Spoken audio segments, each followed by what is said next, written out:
quando o cenário tem uma oração, tem uma espiritualidade, as coisas funcionam muito bem. É legal. Olha só, você está conosco com o J17 Talks. Ele já está no ar, a gente estava aqui nos bastidores conversando um pouquinho. Hoje nós temos um convidado muito especial, que é o professor Rudy Birgman. Nós estávamos falando aqui sobre espiritualidade nas empresas. Já vamos aproveitar e engatar. Tema importante, né, professor? Tema importante. Eu tenho feito alguns trabalhos e nós aqui, antes dessa gravação, nós oramos, né? E aí eu comentava de que todo o trabalho, quando a gente coloca, quando a gente invoca, ele é diferente e é sempre bom. Sempre bom. Eu tenho tido inúmeras experiências nesse sentido, né? E às vezes sou surpreendido porque nem sei que aquela empresa tem um credo, tem uma espiritualidade. Um olhar de fé. Um olhar de fé. E aí no início o diretor pega a palavra e faz uma oração. É sensacional, né? Que legal. Você tem aí um rito de fé, um rito de espiritualidade na sua empresa, na sua vida? Pois é muito importante. Hoje nós estamos aqui, Zé Manuel, com um convidado especial para falar sobre mundo corporativo, sobre empresas, em mais um J17 Talks. Estamos nos aproximando do episódio número 100 e a régua subiu, Nascimento. Convidados cada vez mais especiais, conteúdos cada vez mais relevantes. E isso tem muita coisa boa para chegar aqui. Que legal. Professor Rudy Birgman, que é professor, consultor, mentor, executivo de empresas, vasta experiência, mas acima de tudo, nosso amigo. Com a sua caminhada, com a sua jornada, qual é a radiografia que o senhor faz do ambiente empresarial da atualidade? Que maravilha. Olha, muito obrigado. Eu me sinto muito feliz de estar aqui com vocês, dois amigos. Trabalhamos já juntos, eu e o José, há um tempo atrás, né? E é José ao quadrado. Eu estou aqui maravilhado com vocês, né? Mas a grande radiografia que eu faço é que a gente está num mundo de grandes transformações, né? A mudança está aí para a gente surfar nela, né? E eu acho que o grande recado é o que extrair dessa mudança e como reagir, como se adaptar a ela, né? A palavra de ordem eu acho que é a adaptabilidade. Adaptabilidade. Junto com a adaptabilidade, geração de resultado, geração de crescimento, interferência positiva em todo o universo dos negócios, que é o universo dos stakeholders. Sem dúvida. E aí entra uma figura muito importante, né? Que eu acredito, e aí, sem polemizar, mas levantando a bola, que é a liderança, né?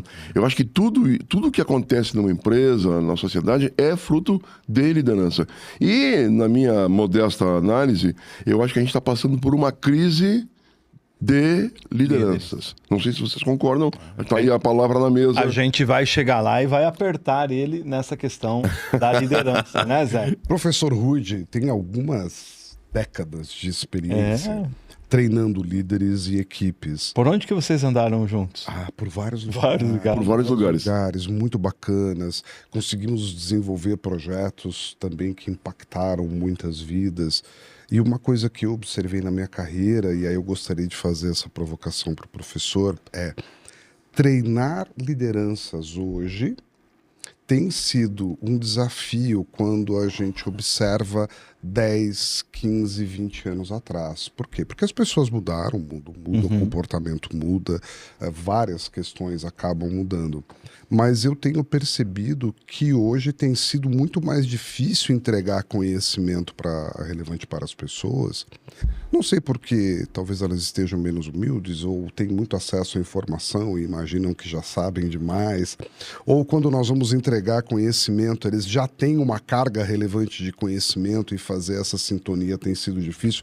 Eu tenho percebido com muitos profissionais, executivos, empresários com os quais nós conversamos, um desafio muito grande no alinhamento dos estilos de liderança, principalmente das posições seniores que estão hoje no mercado de trabalho. Falta humildade, professor? De ouvir eu acho que falta uma... E aí, Brené Brown é uma autora reconhecidamente famosa pela tese da vulnerabilidade, né? a coragem de ser imperfeito. Então, eu vejo muito... Vamos fazer uma analogia com um automóvel, né? Como é que era um automóvel a questão de 15 anos atrás? E você é um colecionador, né? Tem lá tem um exemplar, uma joia, né? Tem também aqui, tá? Sim. A Brasília 76, do que era do pai dele. Exatamente. 78. Como é que você bate naquela lataria? É uma lataria forte, né? E a gente se orgulhava disso, né? Olha como o meu carro é forte.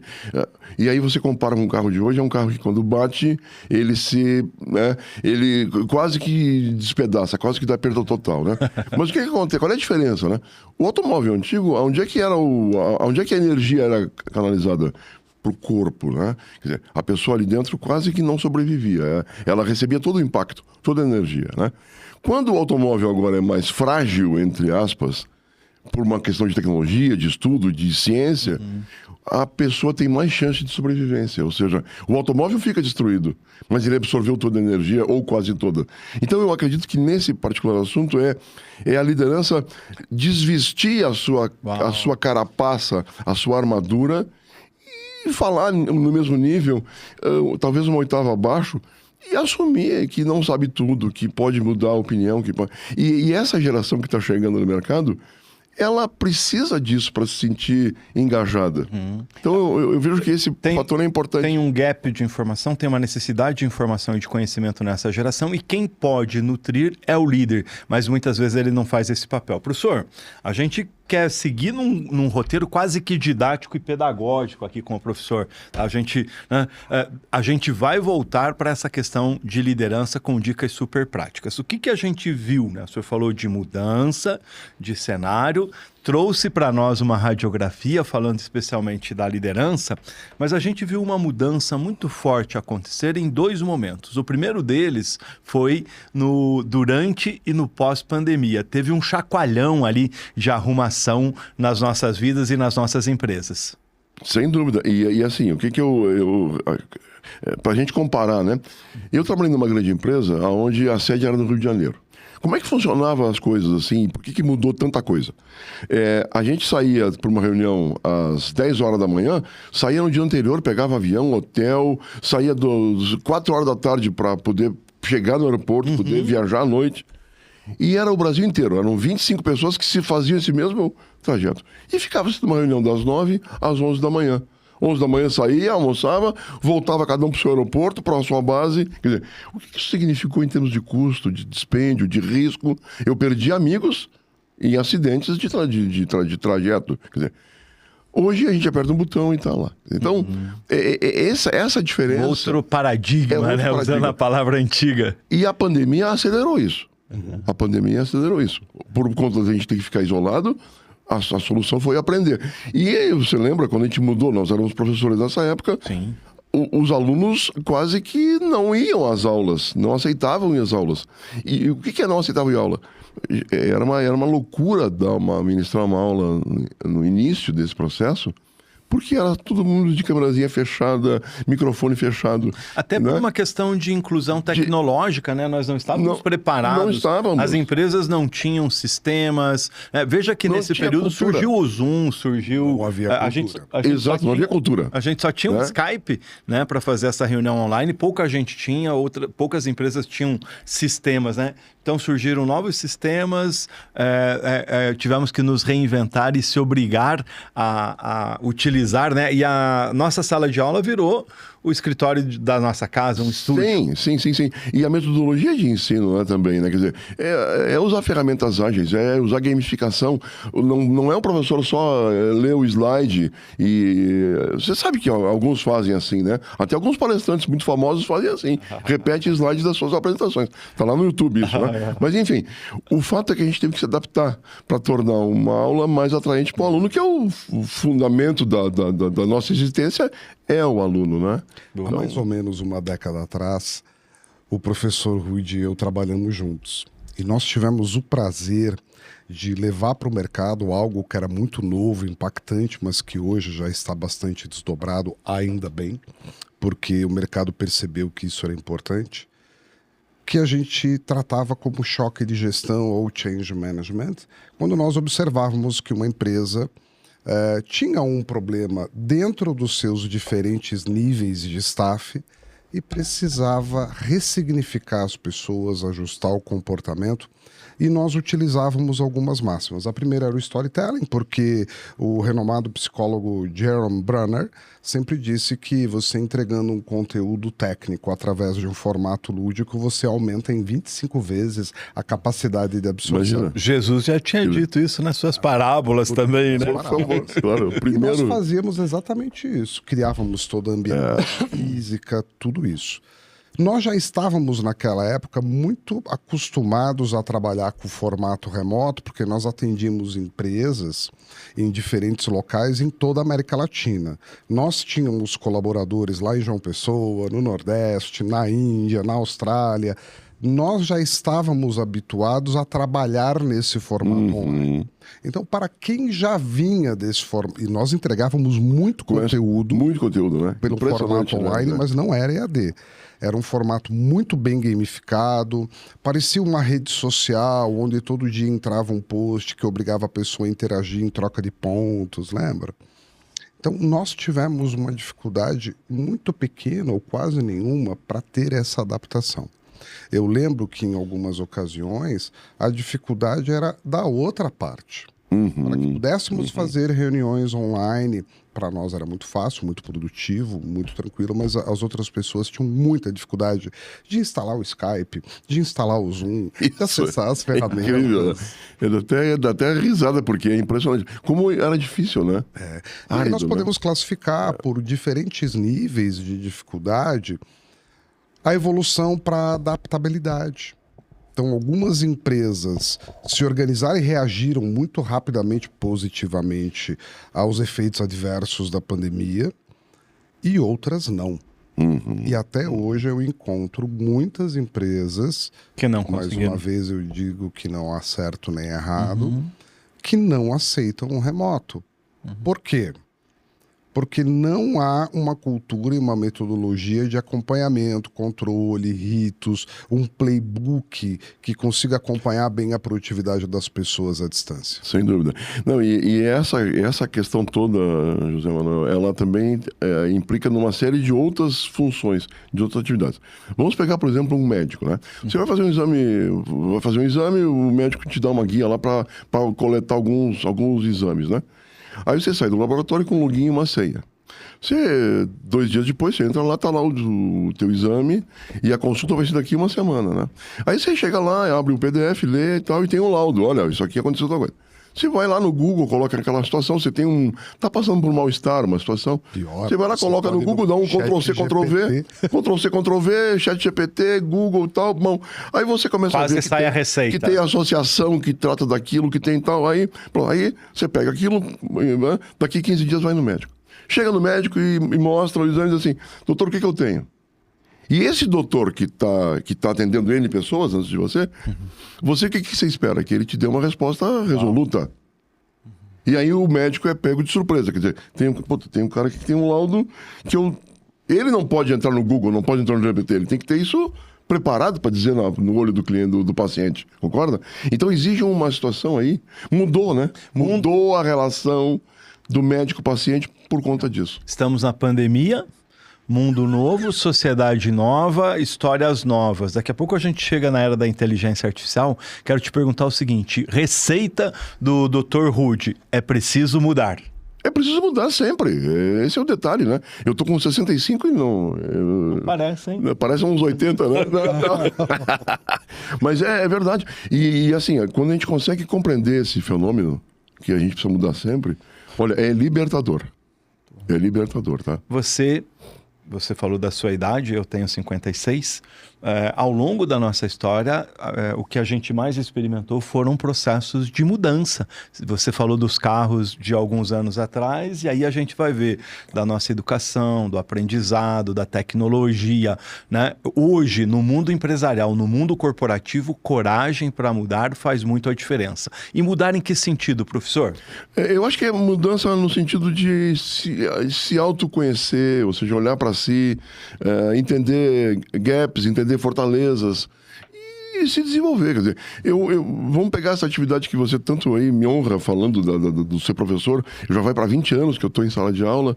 Nos últimos 8 anos, apenas com cursos de pós-graduação em várias instituições, com público já na área de gestão, então, com muita exigência, mas nesses últimos 20 anos, eu precisei fazer uma série de mudanças. A primeira delas foi compreender que o meu nível de leitura era muito baixo. Você começou dando aula no quadro, depois foi para transparência, usou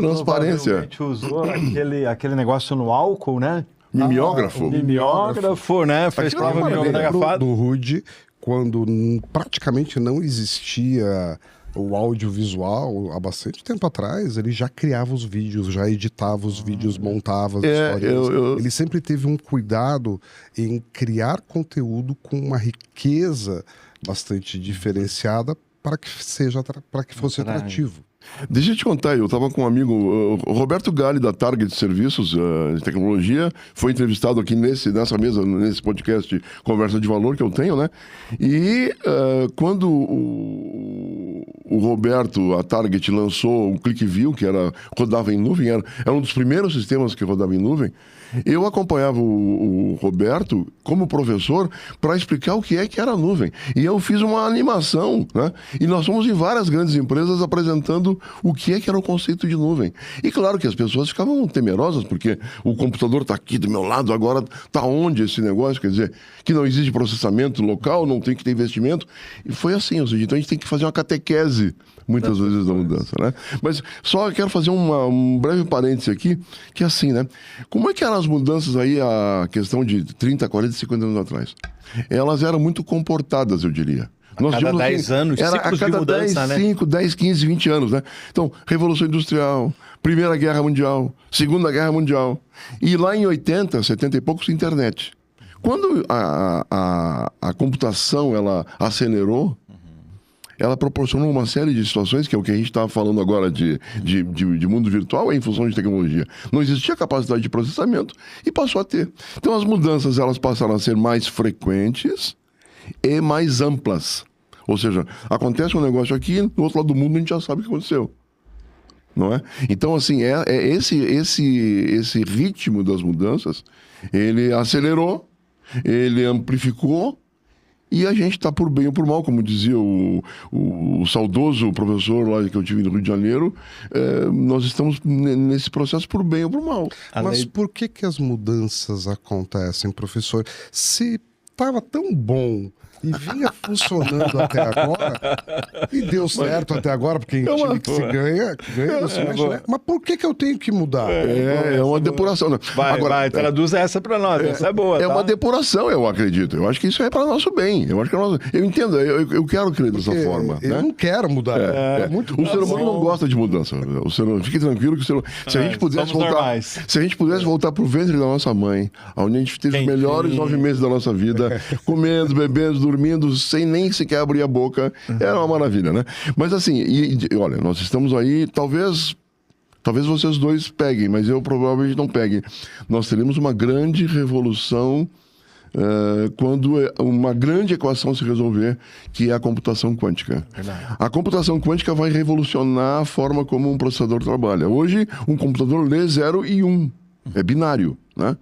A computação quântica permite que entre 0 e 1 existam infinitas informações.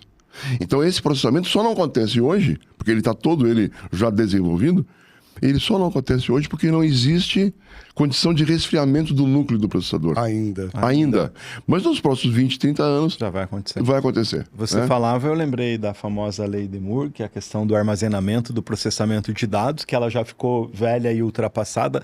Hoje, nesse momento, na era da inteligência artificial, você fala da computação quântica. E eu lembrei que agora há pouco nós falávamos dos carros, né?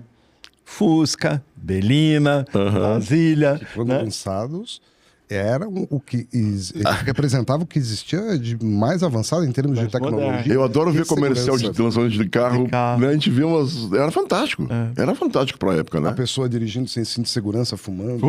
Exatamente, né? E os Jetsons já traziam esse olhar de futuro, né? A arte imita a vida e consegue transpor para essas situações. E a Embraer, agora, ela já está desenvolvendo o seu veículo autônomo, né, o eVTOL brasileiro, desenvolvido por ela e naturalmente com outros parceiros. Para quê? Para que logo em 2027 a gente tenha carros autônomos, voadores, fazendo o percurso de Campinas a São Paulo. Trazendo de novo para a nossa realidade. Fomos lá na pandemia, agora você falou sobre a computação quântica, né? Nova revolução aí nas nossas vidas, que é a questão da inteligência artificial. Virada forte na pandemia, né? Transformação digital. Demora, né, para acontecer as coisas. 2 anos depois, vem a IA e muda tudo nas nossas vidas de novo. É IA para tudo, né? É IA para foto, para vídeo, para texto, para tudo IA, né? Mas assim, a IA tem que ser utilizada a nosso favor. A gente tem que aderir a ela e utilizá-la, claro, respeitando direito autoral, essa situação toda. Mas ela facilita muito a vida. Eu estava num evento semana passada, Nascimento e Zé, e eu estava assim na antepenúltima fila do auditório. Era um auditório lotado, enfim, era uma palestra. Eu já cheguei assim, já e consegui ficar lá atrás, né? Graças a Deus que ficou gente lá para fora. E o palestrante estava lá falando e tal, em um gráfico. Ele apresentou um gráfico que tinha barra, tinha pizza, enfim. E eu não conseguia decifrar o que era aquele gráfico. Eu peguei meu telefone, fotografei o gráfico, recortei a foto no meu telefone e joguei no ChatGPT. E veio na minha mão em 5 segundos o que era aquele gráfico. E ele falando lá e eu lendo aqui no meu telefone. Quer dizer, então isso é sensacional. O Zé Manuel... Checando a informação, complementando a informação, mostrando que, por exemplo, no cenário educacional, tem toda uma outra pegada. Ou seja, quem está absorvendo aquela informação deixa de ser apenas aquele elemento consumidor, mas ele vai estar integrado naquilo que está acontecendo. Exato, né? exato. Muito rico. Nós participamos de um grupo chamado The Masters. Nós temos essa satisfação de conviver, né? E o José Manuel tem uma característica muito interessante que eu às vezes fico pensando de onde que ele tira isso tudo, né? O José Manuel, ele nos manda a cada 2, 3 dias um paper. É um paper científico, com base científica, base de pesquisa, com vários assuntos. Em inglês, eu acho que até teve em alemão já alguma coisa, né? Zé, eu vou te confessar, eu pego os seus materiais e eu jogo no ChatGPT para me dar o extrato daquilo, porque são materiais de 30 a 40 páginas. Vamos combinar, é quase impossível a gente ficar aqui nesse... Qual é o problema que eu tenho de jogar no... tudo. E você tem tudo, né? Eu leio tudo. Não, eu também leio, mas até por eu não leio tudo, não aguento, não venço. Não, que eu sou muito visual, né? Então eu gosto de ver um material bem feito. E esses materiais são muito bem apresentados. Grandes estudos. Graficamente. Da McKinsey, da KPMG, materiais da PwC, materiais bastante densos, com conhecimento que é absolutamente necessário. Professor. Veja, e nessa atividade que eu desenvolvo, parte do meu tempo, que é no papel de professor, né, ou facilitador, o que a gente precisa ter? Repertório. É verdade. E você tem me proporcionado, José Manuel, muito repertório, viu? Muito obrigado, porque você não tem ideia como esse aquilo é o objetivo. Compartilho todos esses artigos, papers e estudos para elevar o nosso nível de conhecimento, porque se ficarmos parados, seremos atropelados. Muito rasos, né? E essa história do buscar, da construção de network, o que acontece? Eu estava escrevendo um artigo, juntamente com um amigo nosso, que é o Marcelo Nóbrega, para um livro chamado Descomplicando a Gestão, do editor professor Fred, e eu fiz toda a curadoria do material, a coordenação do conteúdo, e foi me dado o direito e o privilégio de escrever um dos artigos. Aí eu fui lá e sentei com o Marcelo, começamos a construir e tal. Eu falei, tá faltando alguma coisa. Tá faltando uma pitada, tá faltando um tempero especial, né? Aquele, mais do que sazon. Aí o que eu fiz? Zé, quer participar? E aí ele trouxe uma série de estudos, porque a cada trecho que a gente falava de cada assunto, ele vinha dando ali aquela costurada. Aquela costurada que ficou sensacional. A gente tem que referenciar a fonte, né? Sim. E a mesma lógica de fazer um planejamento estratégico. Eu tenho que analisar o contexto, nessa análise citar o conhecimento, a fonte e todas as referências, porque senão eu fico apenas com uma opinião. que não é referendada. Por Exatamente. isso que é importante nós pautarmos todas as nossas propostas em dados. O achismo sempre é muito complicado, né? Sempre. Falando dessa mudança de tempos, de histórias, vamos falar um pouquinho de geração? A gente está indo para o final do nosso evento aqui, passou rápido, né? Então a gente quer falar sobre a questão da mudança geracional e depois a gente volta para fazer uma bateria final a respeito da liderança. Temos aí um mundo novo, uma sociedade nova, uma tecnologia nova, e aí tem esse fator que está todo mundo reclamando. O pessoal do mimimi, o pessoal, como é que eles falam? A geração nem, a geração Nutella. Qual é o teu olhar para essa mudança geracional? A gente tem uma opinião muito específica a respeito disso por aqui. Eu fico muito feliz porque nós temos ainda 4 horas aqui no podcast e vai ser bacana de explicar isso tudo, porque em 4 horas eu acho que dá, né, para explicar. Mas assim, sendo bem prático, né, o que eu percebo, né, e aí, de novo, é uma crítica ao modelo, né. Falamos aqui da questão da vulnerabilidade, ou da carapaça, ou da armadura, que muitas pessoas têm em função de gestão, né. E eu acredito que essa manchete, que ela é uma manchete...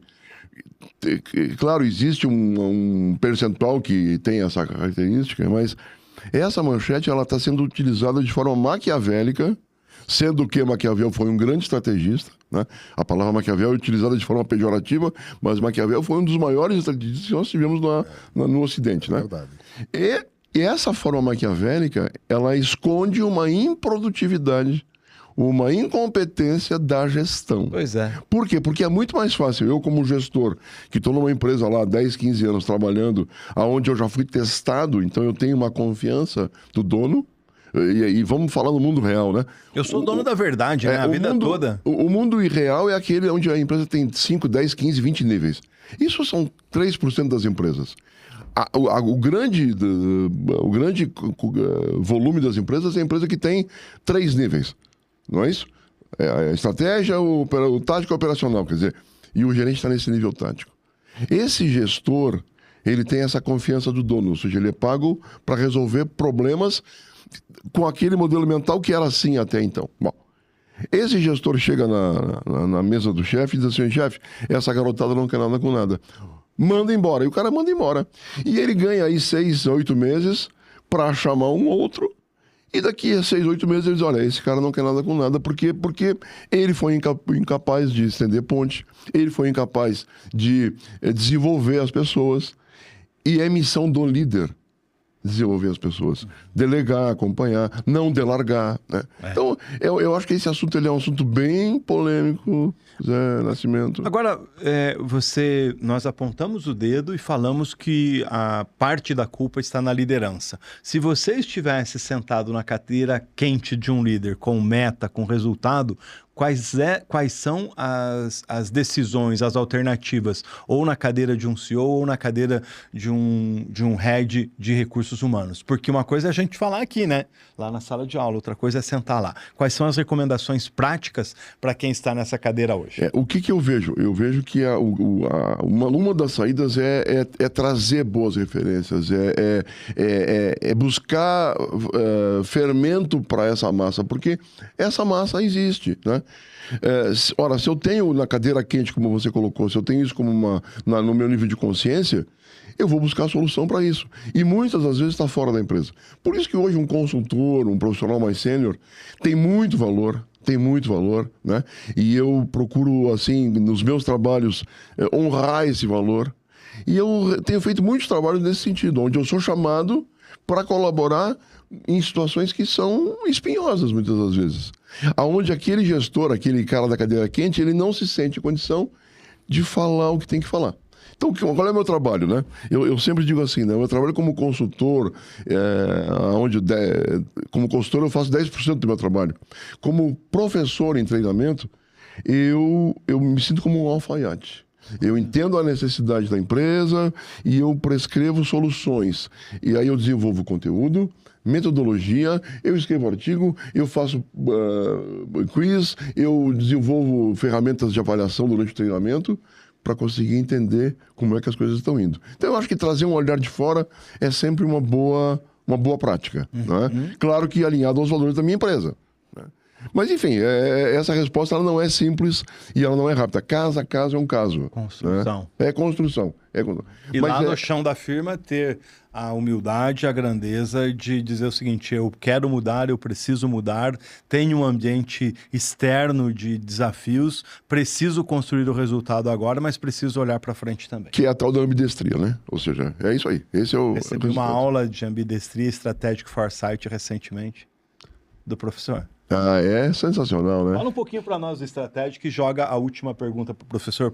É muito importante adicionar a esse ponto, e eu vou lembrar aqui a visita que nós tivemos do nosso colega José D'Amigo Neto, quando nós falamos de governança antecipatória. Quando nós estamos planejando, nós olhamos para 2 espaços de tempo, o forecast e o foresight. Falamos recentemente. O forecast eu estou olhando a curtíssimo prazo e o foresight eu estou idealizando lá para frente. E para isso, nós precisamos nos antecipar para várias coisas, tanto para o curto como para o longo prazo. Agora, a partir disso, o quanto antes eu diagnosticar que eu preciso me adequar, não porque eu mudei ou as pessoas mudaram, porque o mundo mudou e essa constante ela é absoluta, eu vou conseguir sofrer menos, eu conseguirei implementar mudanças mais rapidamente e colher esses resultados.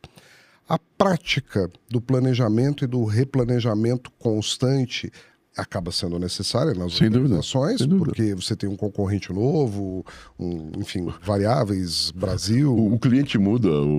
Todo mundo muda, né? Os hábitos de consumo, tarifaço, etc. Eu preciso me replanejar, mas eu preciso ter ritos para poder debater e encontrar isso. O chamado playbook. Reuniões semanais, mensais, com times diferentes. Isso.